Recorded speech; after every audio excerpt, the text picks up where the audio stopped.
almost on time. Let's get this thing cranking. We're going to start about 15 seconds earlier and let people jump in as we go. So right now we're at 55 dial-in points. We've got teams of people spread across North America, a little bit of Europe, all watching this all at the same time. I want to do just a quick introduction, and I'm going to turn it over to Dave. I've known of Dave for many, many years. He's a Nashvilleian.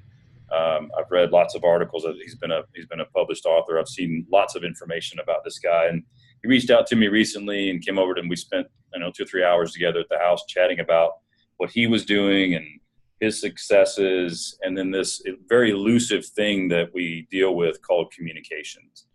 And anytime that we're working with companies and all around the planet, we do surveys and we gather data, and communication always seems to be at the top of the list as a challenge inside of an organization. So I asked Dave, would he join us today and share with our members how to be better communicators, what it means to be a master communicator. So I'm going to turn it over to Dave and let you take it from here, brother. Thank you very much, Andy. Yeah, it's great to be here. I've been very excited for this. So I've really been looking forward to it. So thank you, everybody. We've got 70 people here so far, and the number keeps growing. And of course, as you mentioned, we have people in groups like Kate with 6 people in TC. I don't know what TC means. What is TC? There is, if you're just joining us, there is a little chat window. So if you click more and chat, you can ask questions or comment and things like that. I might even ask you a question while I'm doing this thing. So thank you, everybody, for being here. I am Dave Delaney, and this is the Master Communicator's Secret Weapon. And it begins with a story. So let's do this. So several years ago, my book came out. My book is called New Business Networking. And, I was doing gigs speaking about the book in different venues and things. And a very large healthcare company hired me to come out and speak about networking, specifically about using LinkedIn to grow your network for business and for your career. And so I went to the event. By the way, this picture is not me. I mean, a little window, so I don't have black hair. So I went to this event at this healthcare company in their lobby, or in their room, their huge auditorium, I should say. And there was 200 senior management in the room. Now, this might resonate with you. If you haven't done public speaking yet, this will also probably resonate with you. As a speaker, as a general rule, you should try to always stick to using your own equipment. And sadly, in this case, that was not the case. I went up, and as I said, there was about 200 people there. And just before we started, they said, "Oh, Dave, by the way, we're going to stream this live to 20,000 employees." So this presentation that I was about to do on stage in front of an auditorium of 200 senior management at a healthcare company was also going to be streamed to 20,000 people. So no pressure at all. And as I got set up beforehand to test everything, they gave me this clicker. It wasn't this clicker specifically, but it looked something like this. Not the schwankiest high-tech hardware that I was used to using. And as I said, I often try to avoid using other people's equipment, and you're about to find out why. So I'm in the room, and I'm doing my presentation now. And again, this is about growing your network with LinkedIn. I do a lot of LinkedIn training and consulting about using LinkedIn for your business. So I'm speaking about LinkedIn, and I asked the audience, I said, how many people do you think use LinkedIn? And I was expecting maybe one person to raise their hand. And instead, like all 200 people in the auditorium raised their hands. It's like they all knew what the answer was. And then this one fella yelled 225 million. And sure enough, it was 225 million at the time. It's now over 500 million, I think about 600 million. But my slide had, and that was, I used this slide with this woman's face that you're seeing right now, because that was the actual slide that I used in that presentation. You see, I like to surprise people sometimes with some interesting slides in my presentations, because I love storytelling and I love speaking. But unfortunately, this slide advanced on its own time. You see, the clicker that they gave me was on a timer that I was not aware of. And so the slides in my presentation were advancing in their own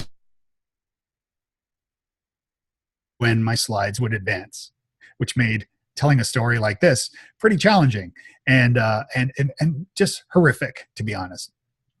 So I pulled it off though somehow. I don't know how I did, but I pulled it off. In fact, the woman from the company actually left me a really wonderful LinkedIn recommendation on my profile, which I appreciated.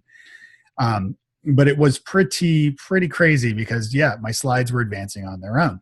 So I got home that night and I fixed myself a stiff drink and started reflecting on the day and what had happened during that presentation. And what I realized was I had a secret weapon that I hadn't thought about. And I never really realized that this secret weapon was a secret weapon. And that's what I'm here to talk to you about today, here to share with you what that secret weapon is and how it can help you in your communication. And that secret weapon is improv. I don't know, feel free to chat with me if you like in the window here. But improv saved me. You see, many years ago, I studied improv comedy at Second City in Toronto. And if you know improv or if you know comedy, then you're familiar with Second City, but they're probably the most reputable, well-known comedy shops in the world. They originated in Chicago, and tons of famous people that you would know graduated out of Second City. So I studied Second City because I'm from Toronto originally. And I studied at Second City, and it was during the evening, and I learned all these things, and I had an amazing experience from this. So from Second City improv training, after doing that, after graduating through their program, I moved to London for a summer, and I performed improv in London. And here's an example, just very quickly. I went up to an improv show, and after the show, I went up to the cast members, and I said, "Hey, is there any way I could do improv with you?" And they said, "No. Go back to your seat, you freak," as you would expect. But then one of them said, "Have you ever done it before?" And I said, "Yeah, I trained with Second City." And they're like, "Oh," they all stopped what they were doing. They all looked up at me and they said, "Oh, yeah, come join us. We'd love to have you." And I came back and I performed with them a couple times. And from London, I moved to Galway, Ireland. And I lived there for a couple of years. I even met my wife there, and that's a different story. But in Galway, I actually created my own improv troupe called Delaney, and we performed every Thursday night. That's me, one of the bald people. Apparently, the guys didn't have hair for some strange reason. And I performed improv every Thursday night at a wine bar that I'd set up with a group that I put together, and it was an amazing experience. And I learned so much and many lessons that I'm going to share with you today. One thing I wanted to add, though, very quickly is when I was in Ireland, I had a couple people from different businesses reach out to me after seeing a show and said, "Hey, do you teach improv to businesses?" And I said, "Okay, sure." And I went and did some improv workshops. Now, this is 1998, 99, so a little while back. So today I'm going to talk about 3 key improv concepts. And by the way, if you are completely introverted or shy, you can still use these improv concepts, these ideas around how to improve your business, your career with improv.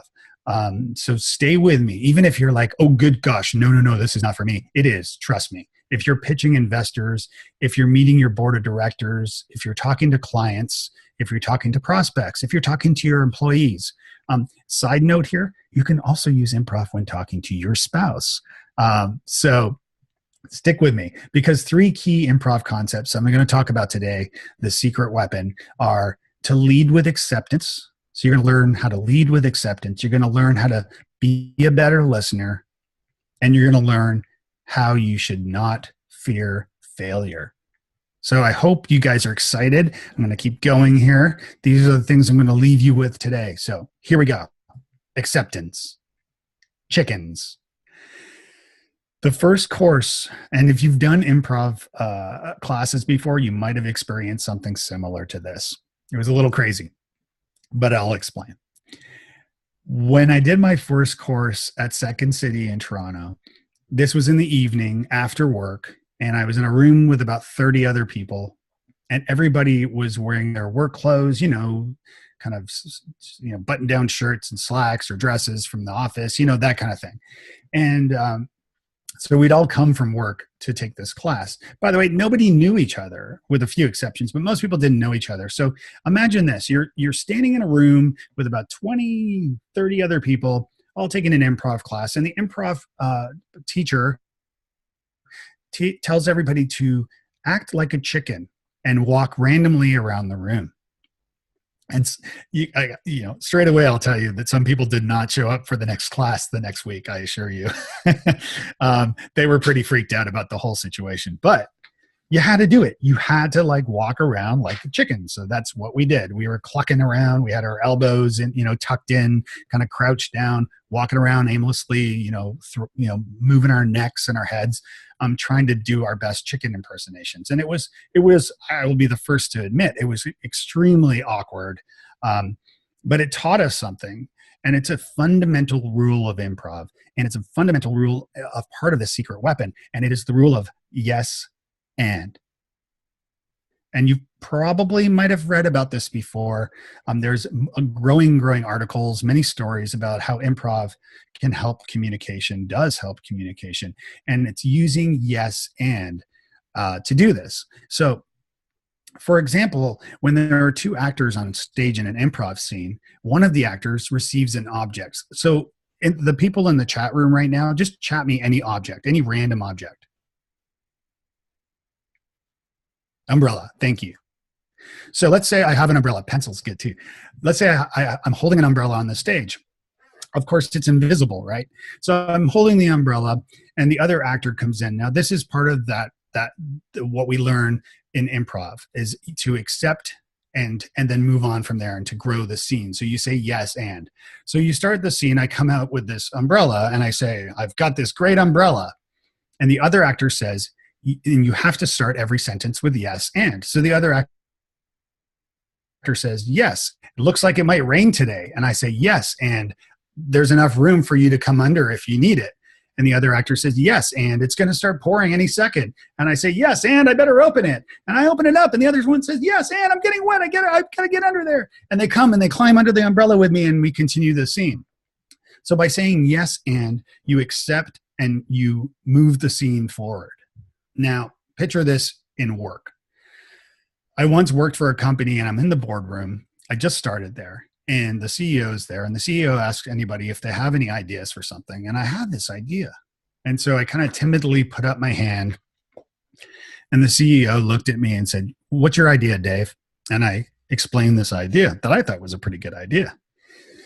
And he laughed, and he said, "That's a stupid idea." And I sunk in my seat. And you can imagine how many times I put up my hand again while I was at that company. I never accepted, I never had the courage to do that again because I felt like a jerk. If the CEO had thought about yes and had learned about improv and communication, they could have done something differently. Now, I'm not, the term yes and might be a little misleading in the sense that you should accept everything. Certainly every business cannot accept every idea. However, there's a way that you can discuss it in a much more empowering, accepting, helpful way. So for example, the CEO could have said, yes, and Dave, why don't you get with sales and see if this is a good idea that they would like to do?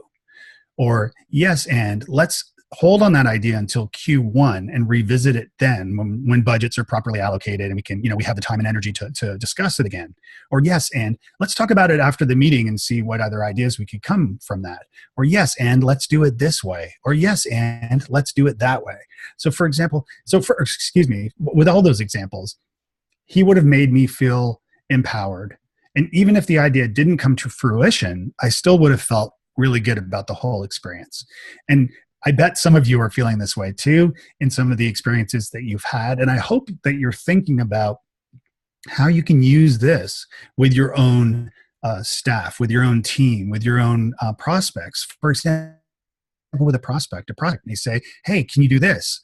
And instead of saying, no, we don't do that, you could say, yes, and we could do that if we did this. Or yes, and let me talk to my business development team and see if that's something we can help you with, instead of saying just no. Vern Harnish has this great line: there are no straight lines in nature or in business. And this is how improv can help you, right? Because you don't know. It's unpredictable. There are no straight lines. And knowing improv and the rules of improv and understanding the stuff that I'm talking to you about today will help you in thinking through the future for you, the future for your business. And you never know what will come from it, because as it applies to straight lines and the fact that there are no straight lines, you never know what will come. So, for example, when a customer asks you for something and you accept that opportunity and you talk to that customer, what can come from that is a whole different line of products or a whole different line of services that you didn't really think about before. And this is called, in startup world, it's called a pivot, right? It's when you pivot your business to something else based on the needs of the market or the demands of the market. Of course, you guys know these devices probably. You might know only one of them, depending how old you are. But of course, these are Nintendo products, and I grew up with the one on the left a little bit, and the one on the right I'm now playing with my son. So Nintendo, of course, we all know and probably love to some extent. But Nintendo did not start as a video game maker. They started as a card game maker way back in the day. I wish I had the year in front of me, but it wasn't until the 1970s that they entered the video game sort of market and then followed along its own path to fame and fortune. So they followed industry trends. They followed new requests from customers and things. And then, that ended up with Nintendo as we know them today. Another example of this would be these guys. These guys who started, of course, Starbucks. And Starbucks originally started in 1971 selling coffee beans and espresso makers. That's it. They didn't have stores. But they listened to their customers and they looked at market indicators and realized that the company needs to pivot in order to become a successful story as they are today, right? So everybody has a Starbucks around the corner now. And it's because they followed trends and they listened to opportunities instead of being closed off and unaccepting. They listened and they accepted. And that's what yes and can teach you. Another thing with improv is you learn to listen. And by the way, if you're not familiar with this, it's a fun fact. Listen is an anagram for the word silent. You can see it there in the letters, right? So you can move them around and be silent as you listen to somebody. And a lot of times we don't listen. My wife will be the first to agree with that. And in order to listen effectively, we can follow this acronym for the word listen. And I'm going to walk you through that now. And this is what improv actors do as well on stage. And it's not just about improv, by the way, of course, right? This is about you at a networking event, you at a conference, you with your employees, you with your staff or your sales team, or you with your actual customers. It's about looking interested, right? So let's say you're talking to somebody at a networking event or a conference. You're going to look interested, hopefully. That means you smile. That means you look them in the eye as they're talking to you, not stare them down in a weird, awkward way. But you want to look at them. You want to look interested. You want to smile, nod, shake your head. Mm-hmm. You want to involve yourself by responding to what the person is saying to you. So rather than just staring at them, you say, yes, interesting. What happened next? Oh, how did that make you feel? Asking these additional open-ended questions to allow the person to continue talking to you. Involve yourself by responding. The S in listen stands for staying on target. Who's the target that you're talking to? The target is the person that you're talking to. That is the target. So staying on target means let them do the bulk of the talking. And it's tough. I struggle with this sometimes too, when you get these awkward silences, these moments that are just quiet for a minute. And you feel like you should be the one talking. Maybe let the other person speak. Sometimes that extra pause can allow the person to continue talking. So when you're on a sales call, for example, allow the person to allow a little silence to come so the person can continue telling you why they don't want what you're selling or why they're hesitant, things like that. But it also helps when you're networking, as I said, at conferences and events, when you're meeting new people. This is in my book, by the way, New Business Networking. This is all about how you can use these tools and tips for networking effectively. And then the T in listen stands for test your understanding. This is a big one. And the term that you might be familiar with is, so what you're saying. So what you're saying. So what you're saying is, so if somebody says, hey, Dave, I need this package in 4 boxes and I need it sent to New York and it's got to be there by 5 a.m. on Monday. I say, so what you're saying is you need this package cut up in 4, boxed up and sent to New York. And you said Monday at 5 a.m. Is that right? Is that what you're saying? By repeating the instructions that somebody is speaking to you, somebody is saying to you, it proves that you're testing, it proves that you know what you're talking about. It allows the person to rely on you. They feel confident that, oh, wow, Dave was listening to me. That's great. He knows what I was saying. He was listening to me. That helps. Another really great advantage of doing this is it helps you retain the information. So when you repeat it out loud, it helps you memorize it. This is why when you meet new people, you repeat their names all the time. Oh, nice to meet you, Andy. Oh, it's a pleasure to see you, Andy. Oh, it's great to meet you, Andy. And just saying that, okay, see you later, Andy. Not that many times, of course, in a row, but you say that name of somebody several times and it helps you remember their name. It also makes them feel pretty special. Now, in an improv scene, if you've ever seen an improv show, you'll notice, and I do improv acting as well and improv comedy, where let's say there's like 4 actors on the stage and they're getting ideas from the audience. What we call gives. And they're getting each a profession of what they, so they ask the audience and the audience says plumber, and the first person's a plumber and the second person's a psychiatrist and the third person's a mechanic and so on. You'll notice in improv shows, they'll repeat it. They may wait until they've done the whole line, and then the first person will say, I'm a plumber, and the next person will say, I'm a mechanic, and the next person will say, I'm a psychiatrist, or something to that effect. And by repeating it, the director of that show allows them to repeat it so that they know what they are and that there's no miscommunication or confusion. And at the same time, the rest of the team also know who they are in case they weren't listening or they missed it. So by repeating this information, it really helps. It also helps with your spouse. The E in listen stands for evaluating the message. So if let's say you're working and someone has confided in you quietly about something that's troubling them, or maybe they're whatever the case may be, something about work, about their personal life, you want to evaluate that message, meaning you want to treat it confidentially. You want to treat it as you should, right? So you need to evaluate that message. Same thing on a stage when you're acting and doing improv is one person might, look sad when they come out on stage. And instead of just running out as the other actor and jumping into the scene, you may want to give that other person a second to kind of establish the scene. And that's when you realize like this person's sad. So, maybe this is a funeral or something like that. And then finally in listen, the N stands for neutralize the feelings. This is a big one when you want to, let's say you're meeting somebody new. Let's say you're meeting a sales prospect and they say something terrible about the Nashville Predators. I'm going to neutralize the feelings. Yes, I don't like the fact that they're bashing my hockey team, but I'm going to neutralize the feelings, right? Now, if they say something, terrible, racist, homophobic, something like that, of course, that's a great opportunity to exit the conversation right away and just, let them be.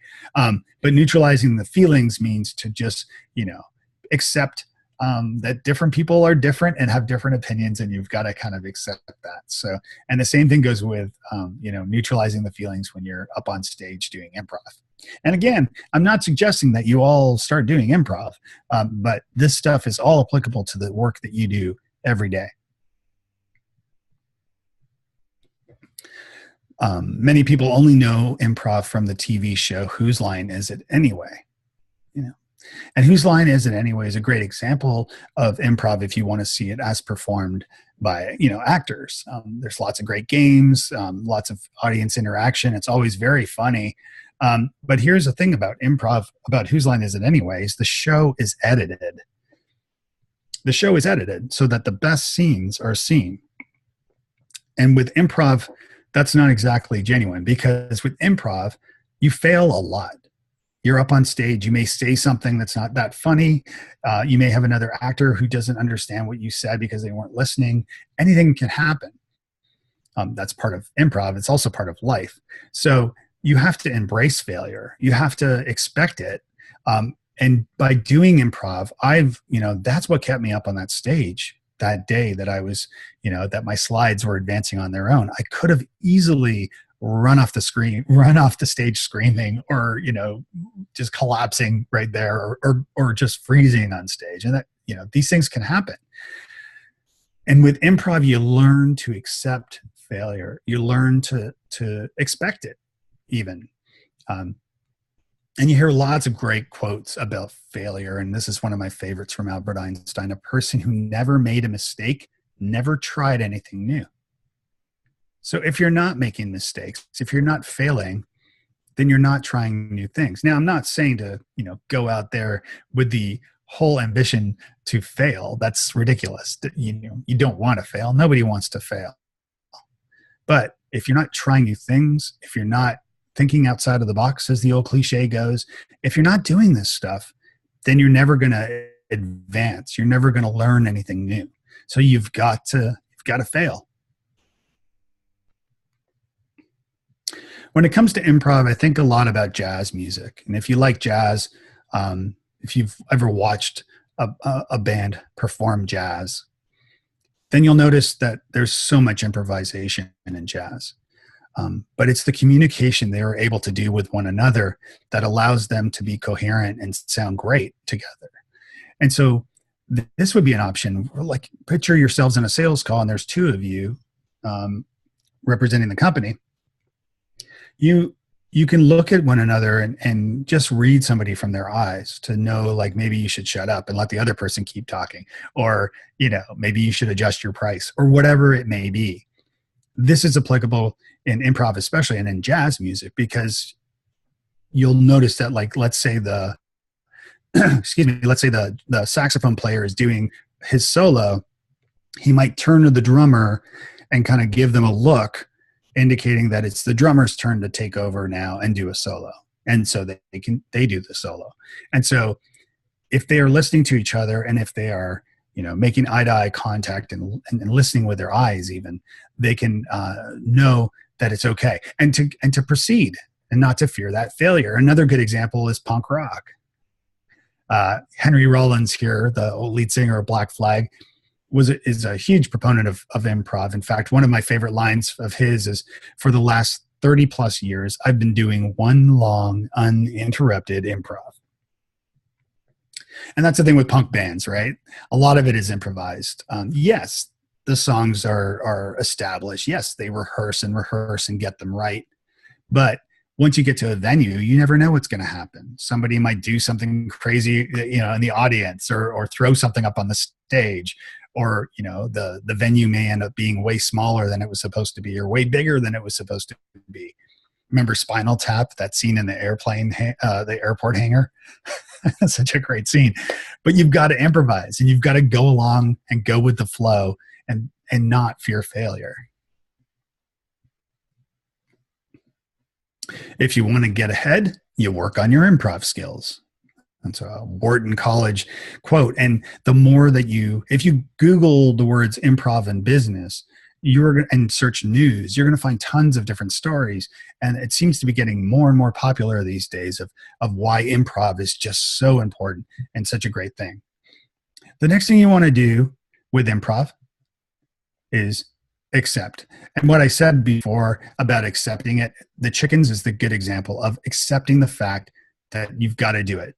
So you've got to be able to accept the circumstances. So yes, and keep this term in mind. Yes, and so you can do many different things. You can open doors to new opportunities, right? You can just Accept opportunities and open those doors. And you can empower employees and improve company culture by thinking about yes and using yes and in your day to day. That boardroom example with the CEO, that was a true story. It was pretty rough. And it might have happened to you before. So you've got to think about improv and think about yes and in your day to day at work. And then you become open-minded and you can innovate. You can be open-minded to new opportunities and new ideas that people are asking, and then maybe innovate or even pivot your business to something different that proves you to be way more successful. There's an article recently in the Chicago Tribune, Yes and Second City Behavioral Science Group studies how improv can create better communication. Heather Caruso, a behavioral scientist and professor who began a partnership in 2017 between the University of Chicago and Second City. It was the University of Chicago's Booth School of Business in Second City in Chicago. They created this thing called the Second Science Project, and they found that there is a direct correlation between improv and enhanced communication.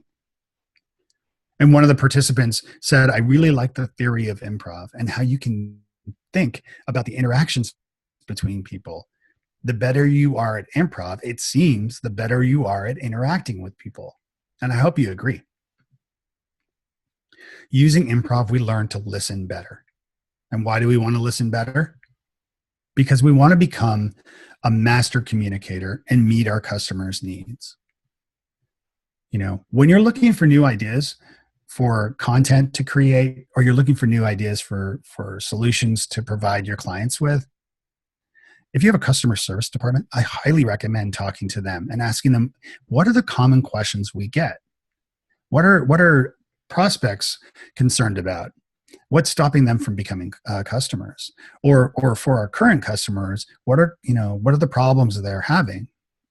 Are they not able to log into our website?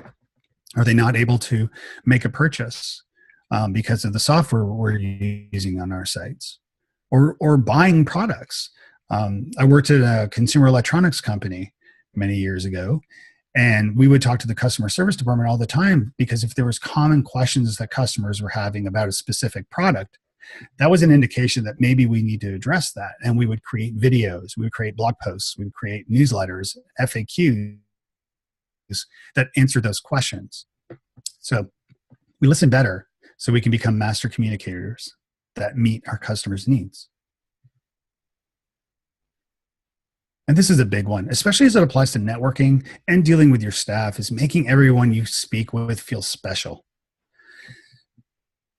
Nobody's perfect at networking. I did write a book about it. I do run a website about networking, and I'm a big lover of networking when you do it nicely, which is why the website is networkingfornicepeople.com.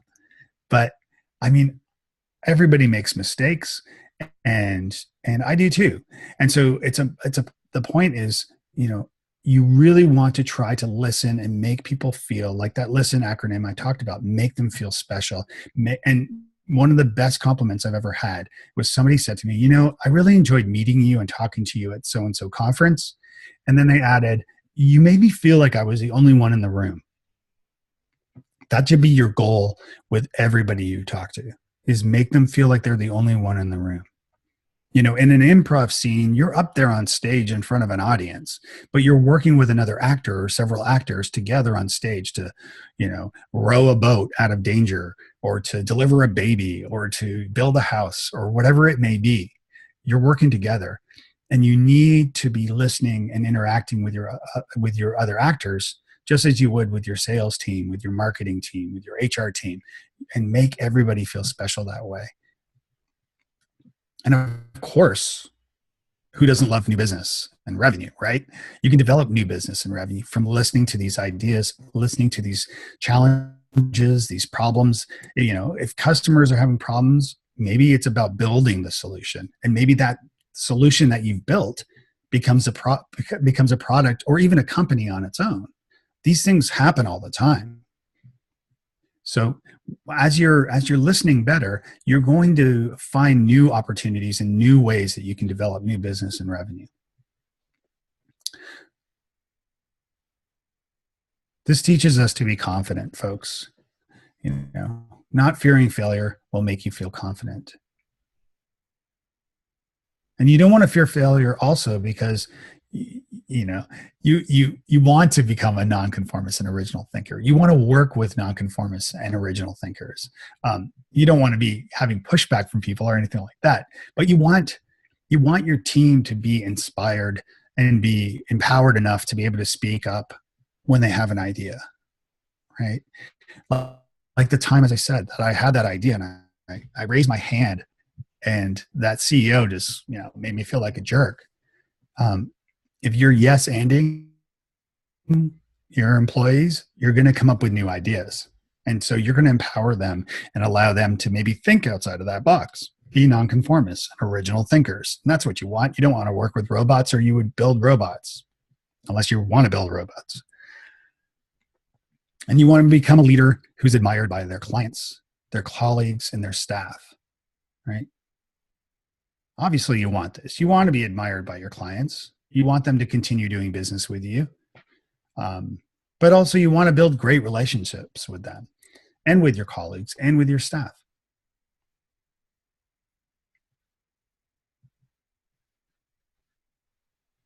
And you want to take risks and elevate your company by focusing on personal growth, because personal growth, folks, is such an important part that so many companies just, they don't think about allowing a team to grow and to work from one another and to learn from one another.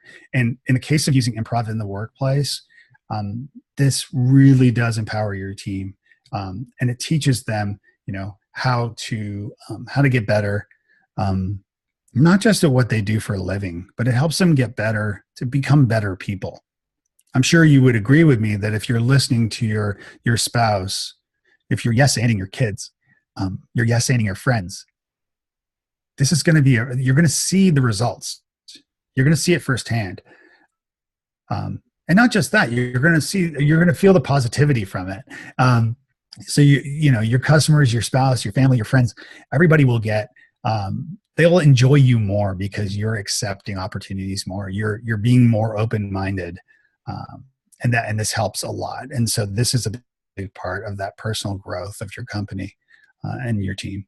And there's a guy that you may know named Andy Bailey.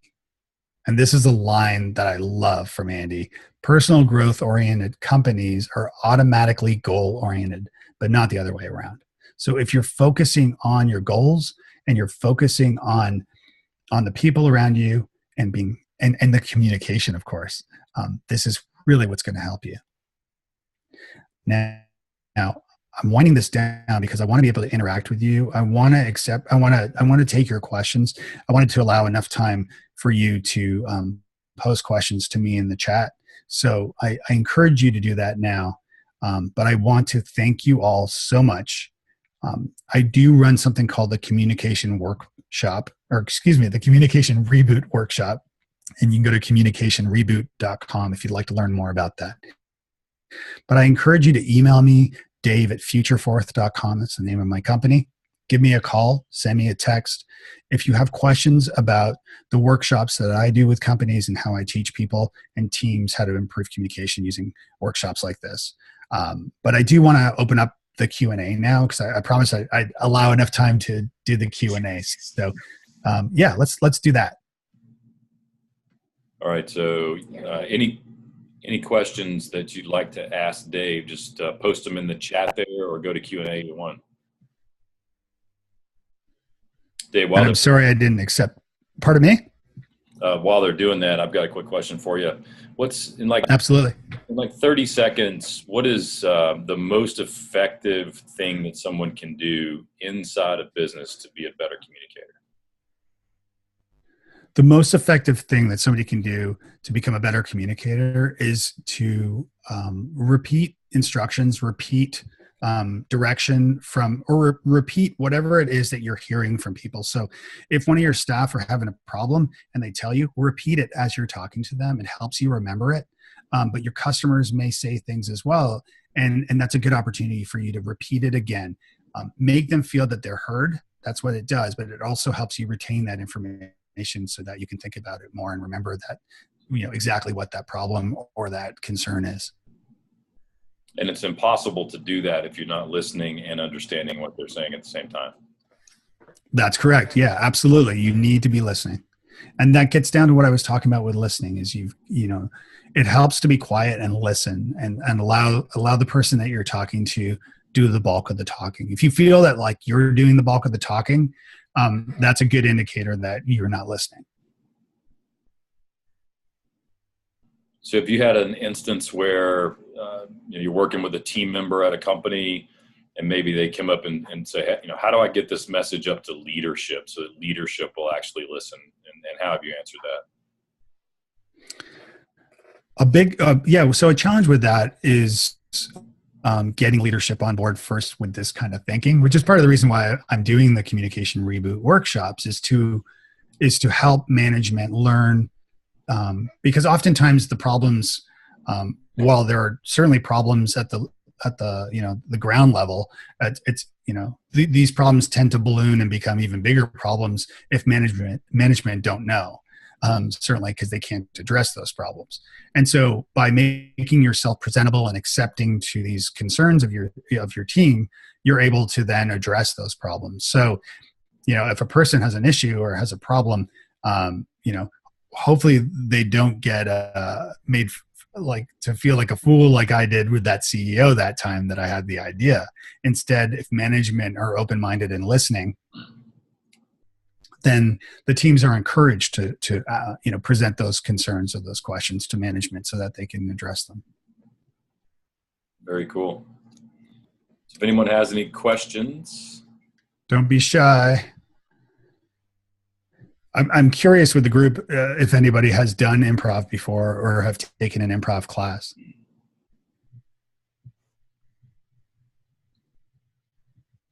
All right, if we don't have anything here, make sure that you email Dave.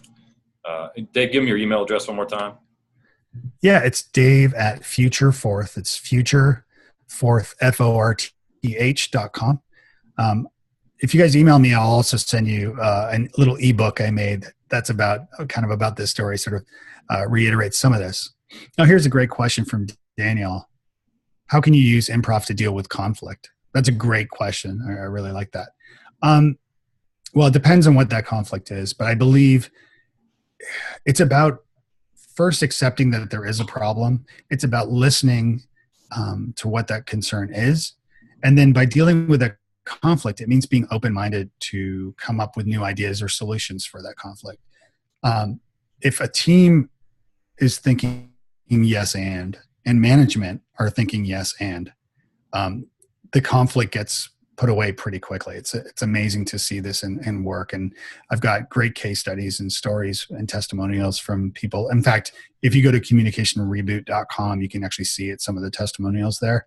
One of the things I always do is give a post-event survey for participants to leave me notes with, what they liked, what they didn't like, if they didn't like anything, and then what they learned.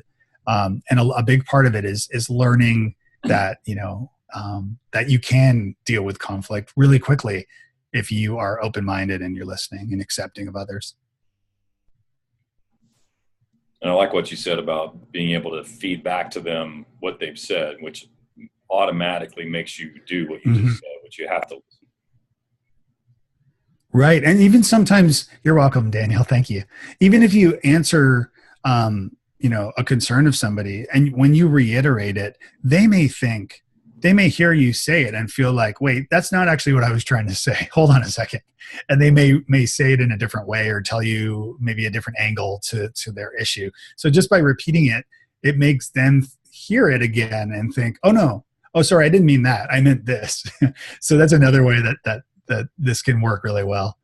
David wrote, do you suggest teams and companies just practice improv on a regular basis? On a regular basis, I don't know about that. You could go to like an open mic improv night or something like that if you wanted to. The thing with improv is, not everybody is eager to jump in if they're more introverted or shy.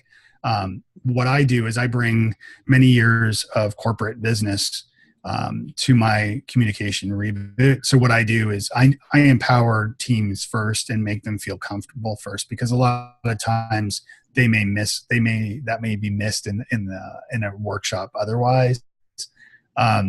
So that said, I think it is great. I think it's a great idea to do this, but I don't know about doing improv regularly.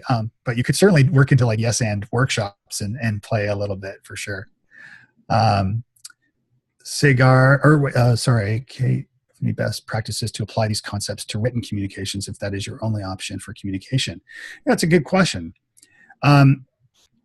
As far as writing goes, I think if you are thinking in this yes and mindset that I've explained today, then when somebody emails you and says, "Hey, Dave, do you do X, Y, and Z?" and I don't do X, Y, and Z, it's not that I'm going to say like, "Yeah, sure, I can fix your car." I can't fix cars, so I'm not gonna take on something that I truly can't do.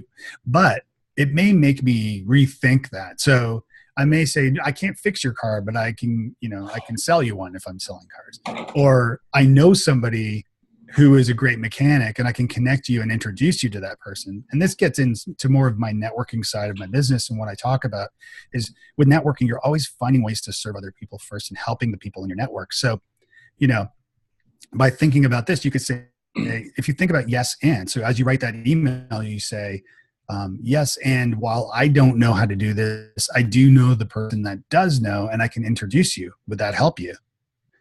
So that's one way to think about it as far as writing goes. Sagar, excuse me if I'm pronouncing your name wrong.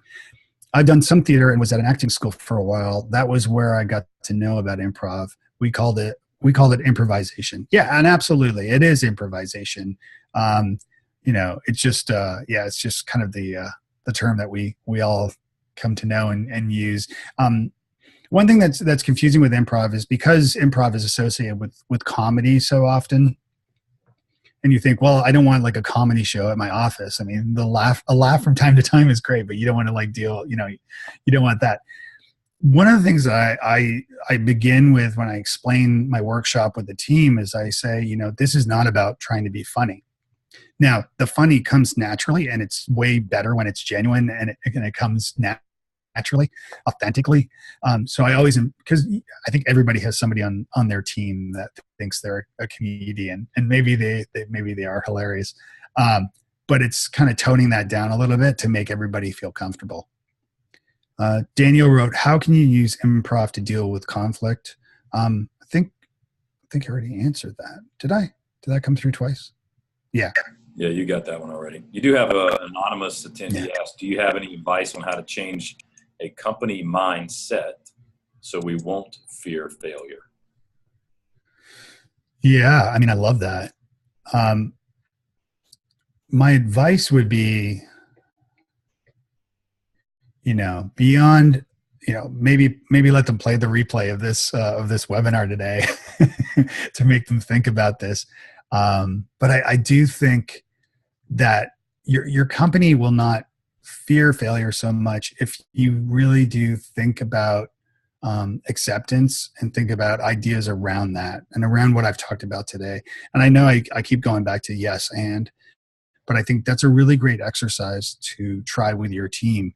It's just pairing people up, whether it's your sales team, let's say, or whomever. It's a fun little exercise to team two people up to say yes and to begin every sentence. So Andy, if you answer yes and at the beginning of every sentence to me, okay? So Andy, here is a screwdriver. Yes, and you brought me the wrong one. Yes, and let me get that right one, and I come back with it. Here you go. Yes, and I need the other one that you had earlier because I was incorrect. Yes, and that's my mistake. Here it is. Yes, and let's get to work on this engine now. Yes, and we'll have it working by the end of the day. See how that advanced? You were kind of trying to let's see what Dave will do with this kind of blocking. It's called blocking, where you're sort of trying to block a little bit, but you saw that the scene advanced regardless. It had to advance because you kept accepting and building upon it. So we had to do it. And so then and so if you think about it in the workplace, there's another way of doing this, which is yes, but, where you constantly come back with, but I don't have the right one, but I can't do it today, but, and all these buts add up to nothing progressing, nothing going well. And so it's keeping that yes and sort of mindset in the workplace and in general that you'll find. One thing that's fun is I just followed up with a company that I did my communication reboot workshop for several months later, and I checked in with the team to see how things were going. And it was really funny because one of them wrote back and said, like, kind of in confidence, the CEO keeps saying yes and all the time now. And I thought it was amazing. Like, there was just such great feedback. And they're like, we're loving this. It's amazing. It's like a totally different workplace. Very cool, Dave. Let's see. I think we got through most of the questions. And again, guys, if you have any other questions, please email Dave directly. He does have these workshops that are going on. You can jump into one of those anytime. Any last words, Dave? I encourage everyone to email me and let me know what you thought of the webinar. And if you still have questions, one thing I do when I do training, whether it's this specific communication reboot workshop or a different training, is I always encourage people to ask those questions, because if you're the one if you have a question that you think is really silly or embarrassing, you can pretty much guarantee that some percentage of the other people in the room also have the same question, but it makes you the hero because you're the one that asked the question, and everybody else is like, thank goodness that person asked the question. So ask questions, email me, even give me a call if you want. My phone number is right there on the screen. If you have questions, I'm here to help.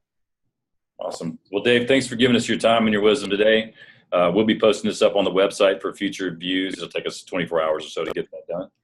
And thanks for being here, Dave. Yeah, thank you, Andy. It's been a pleasure. And thank you, everybody, for tuning in.